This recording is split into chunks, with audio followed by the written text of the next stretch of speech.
શ્રી વલ્લભાધીશ કી જય, શ્રી ગુસાઈજી પરમ દયાલ કી જય, શ્યામ સુંદર શ્રી અમને મહારાણી કી જય, આચાર્ય શ્રી મહાપ્રભુ કી જય, શ્રી હરિરાય મહાપ્રભુ કી જય.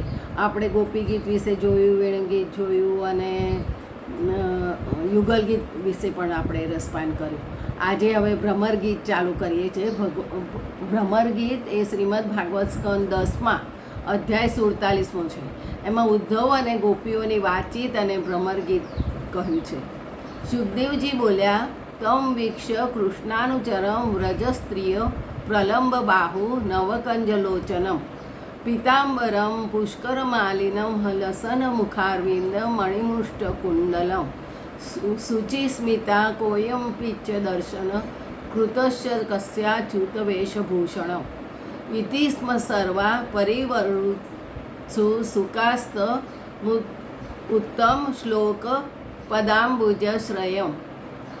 આ ભ્રમર ગીતના પહેલા 2 શ્લોક છે.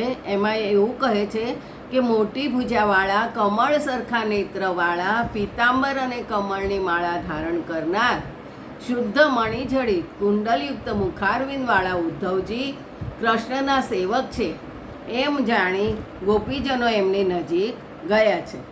ગોપીજનો આસપાસમાં કહેવા લાગ્યા કે આ પુરુષના મુખ ઉપર પવિત્ર હાસ્ય છે. દેખાવમાં તો બહુ સુંદર છે, પરંતુ આ કોણ છે, ક્યાંથી આવે છે, કોણો દૂત છે?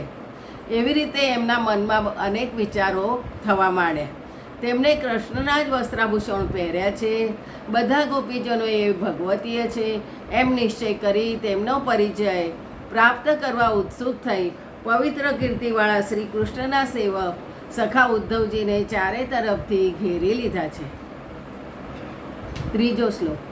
તમ પ્રશ્રેણાવનતા સુત સકૃતમ સર્વી હાસે ક્ષણ સુનુતા દેવી રહસ્ય પૃચ્છતૃપવિષ્ટમાસને વિજ્ઞાન સંદેશર રમાપતે. અને આ તો શ્રી કૃષ્ણનો સંદેશો લાવનાર ઉદ્ધવજી છે એમ જાણીને તે ગોપીજનોએ વિનયથી નમ્ર થઈ લજ્જાયુક્ત હાસ્ય દર્શન તેમજ મધુર ભાષણથી તેમનો સારો સત્કાર કર્યો.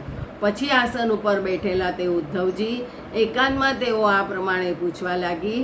4થા શ્લોકમાં એમ જણાવે છે કે જાની મસ્ત્વા યદુપતે પાર્ષદમ સમુપાગતમ ભર્ત્રેહ પ્રેષિત પિત્રોર્ભવાન પ્રિચ કીર્ષયા. યદુપતિ શ્રી કૃષ્ણના સેવક તમે આવ્યા છો. ઉદ્ધવજીને એમ કહે છે ગોપીઓ કે તમે તો કૃષ્ણના સેવક આવ્યા છો, અમે જાણીએ છીએ. તમારા સ્વામી શ્રી કૃષ્ણ પોતાના માતા પિતાનું પ્રિય કરવાની ઈચ્છાથી તમને અહીં મોકલ્યા છે.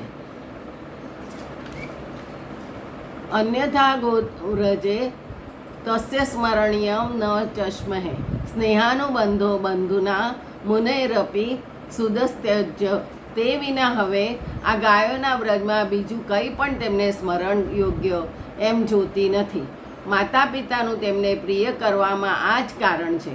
પોતાના સંબંધી માતા પિતા વગેરે ઉપરનો સ્નેહાનુબંધ મુનિને પણ અત્યંત દુસ્તર થઈ પડે છે. અન્યેષ્વર્થ કૃતા મૈત્રી યાદવર્થ વિડંબનમ પુંભી સ્ત્રીષુ કૃતા યદ્ધત સુમનસ્વી વદય. પુરુષોએ સ્ત્રીઓ સાથે કરેલી મિત્રતા જેમ કાર્યપૂરતી જ હોય છે, ભ્રમરાઓએ પુષ્પો સાથે કરેલી મિત્રતા પણ કાર્યપૂરતી જ હોય છે, વાસ્તવિક હોતી નથી. તેમજ પોતાના સંબંધીઓ સિવાય બીજા કોઈની સાથે કરેલી મનુષ્યની મિત્રતા પણ કાર્યના હેતુ પૂરતી જ હોય છે. તેવી મિત્રતા કાર્ય હોય ત્યાં સુધી માત્ર અનુકરણરૂપ હોય છે, પણ સાચી હોતી નથી.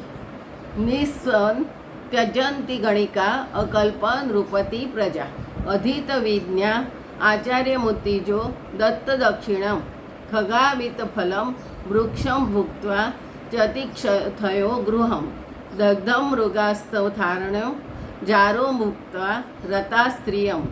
જેમ વૈશ્યાઓ નિર્ધન પુરુષોનો ત્યાગ કરે છે, પ્રજાઓ અસમર્થ રાજાનો ત્યાગ કરે છે, વિદ્યાભ્યાસ કરી ચૂકેલા વિદ્યાર્થીઓ પોતાના ગુરુનો ત્યાગ કરે છે. બ્રાહ્મણો દક્ષિણા લઈ યજમાનનો ત્યાગ કરે છે. પક્ષીઓ ફળરહિત વૃક્ષને ત્યાગે છે. અતિથિઓ ભોજન કરી ઘરનો ત્યાગ કરે છે. મૃગલાઓ બળેલા જંગલોને ત્યાગે છે. તેમજ જાર પુરુષ પ્રેમવાળી સ્ત્રીને ભોગવીને તેનો ત્યાગ કરી દે છે. બીજું આવતીકાલે